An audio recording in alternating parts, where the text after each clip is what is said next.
Platelet Blood Centre, good morning. Okay, that's to confirm 2 emergency platelets to the helipad in 10 minutes. All right, thank you, bye.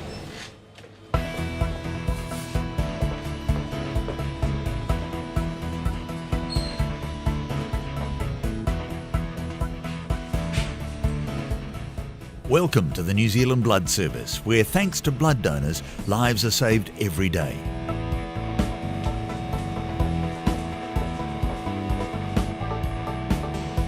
Each year, 42,000 New Zealanders need blood or blood products. These are sometimes required urgently, such as this example where emergency platelets are being flown across the Cook Strait to Nelson. The Blood Service is looking for current whole blood donors to become platelet donors. Platelet donors are a special group of donors who donate just their platelets, which help numerous patients undergoing chemotherapy and those bleeding after trauma and surgery. In many cases, this can be a matter of life or death for the patient.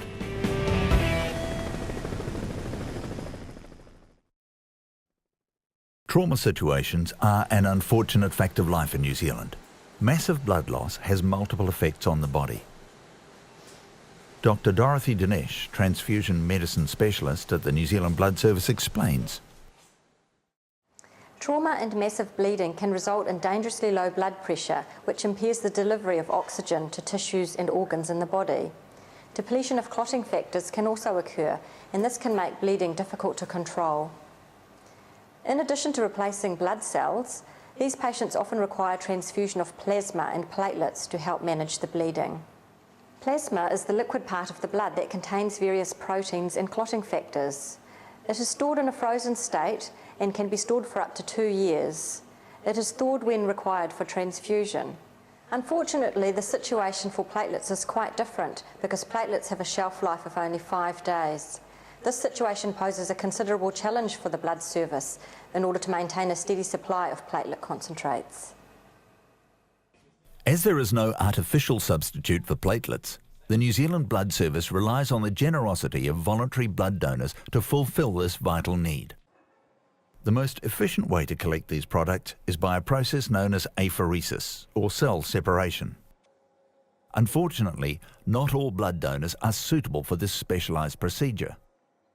Important qualifying criteria need to be met to ensure that the donor is comfortable with the process and the final product contains sufficient platelets. The criteria to become a platelet donor is that you have great veins, a great count, platelet count of 250 and over, and that you're doing whole blood. There are other requirements that we need to discuss with you prior to becoming a platelet donor. A blood sample is taken to establish whether the blood donor has a sufficiently high level of platelets to join the apheresis program. This is tested in a special instrument capable of counting the platelets.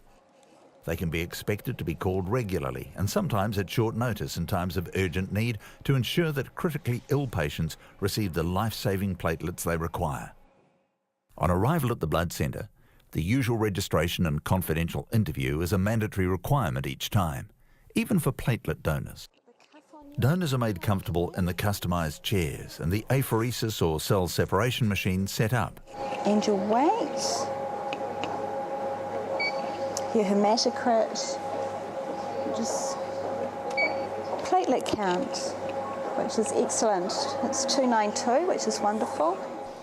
Once the needle's been inserted, blood flows into the bowl, where precise electronic control separates the platelets from the red cells. This is when I watch it to see that the return is okay for you. At the end of the cycle, the red cells are returned to the donor before another cycle is begun. It's usual for 8 to 10 of these cycles to be repeated to ensure that sufficient platelets are collected for 2 patients. This process takes between 1.5 to 2 hours to complete. Although you can donate every 2 weeks, I donate once a month. The problem with platelets is that they have a very short shelf life of only about a week. So it's important that the donor pool is big enough to maintain that supply. It is a big commitment giving platelets once a month. You are sitting here in a bed for about 2 hours, but the benefits to the community are great. Following routine testing for transfusion transmissible diseases at NZBS laboratories in either Auckland or Christchurch, the platelets are labelled and dispatched to blood banks in the hospitals. Platelets are not only used for trauma victims.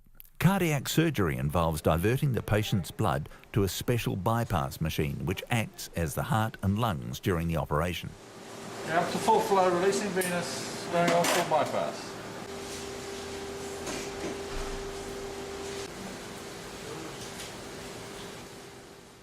Unfortunately, this has a detrimental effect on the patient's platelets, which may then need to be replaced. The greatest demand for platelets is with cancer patients. Dr. John Carter explains. We're sitting in the day ward of the Wellington Blood and Cancer Centre. This is a very busy service delivering chemotherapy to a whole variety of people with various cancers. In particular, we treat patients with leukemia. To get patients through this, we really do need blood and blood products.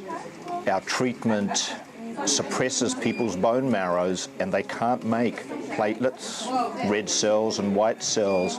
And in particular, we need large supplies of platelets to get people through their treatment.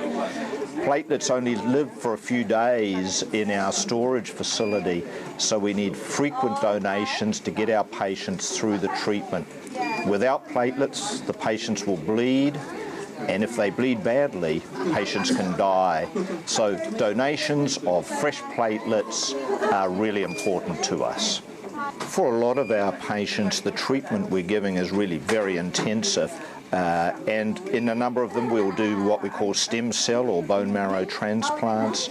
In these patients you may need to use a platelet transfusion every day, so the demands to get people through that intensive therapy are very high. Again, without donors and platelets we can't deliver that therapy. And again, I'd like to emphasise the object of that treatment is to cure patients of their underlying leukemia or cancer. I use blood products once a month. I have been using blood products for the past 8 years, and without it I become quite ill most of the time, and so yeah, really grateful to those people that will give up their time and their energy to donate blood.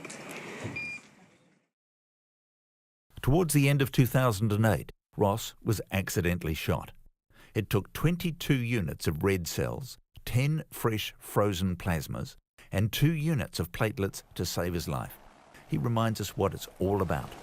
I never expected to be on the receiving end of voluntary blood donations. If it wasn't for you donors, I wouldn't be here today. So keep it up. You really did save my life.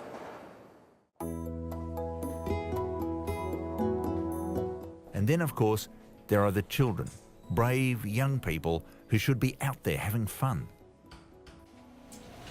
We're in Wellington Hospital in the paediatric oncology ward, and this is Josh, who has leukemia. He receives chemotherapy on a regular basis here, and the chemotherapy suppresses production of his own red cells and platelets, so he requires regular transfusion, and at present he's receiving a platelet transfusion.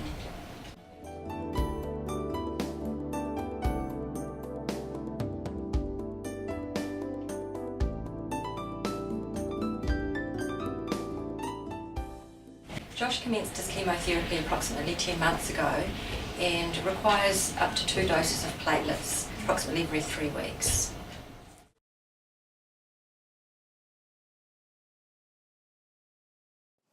Yeah, in the past 3 to 4 weeks, Joshua has had many transfusions of platelets. Actually, his platelet count has got the lowest that it has in all of his years' history of chemo up until this date. So really those platelet transfusions were absolutely essential to his health at that time. He was started to internally bleed, and his gums and all sorts of things. No, it wasn't looking good. So we've been, extremely pleased to have him home. And we just want to say thank you to all the people that have committed themselves over the years, and encourage those who are considering it to please give platelets, because it has been the difference between Joshua's life or not, basically, and we just want to thank you very much. These life-saving procedures are a further example of the role that voluntary blood donors and the New Zealand Blood Service are privileged to offer the community. The New Zealand Blood Service is constantly looking for suitable volunteers for its platelet apheresis program. If you're interested in joining this special group of blood donors, please contact one of the following apheresis centres for more information. Well, I would really hope that you would consider giving platelets, because me and a lot of other people really need them, and some people's lives depend on them. So if you could please consider donating, that would be great.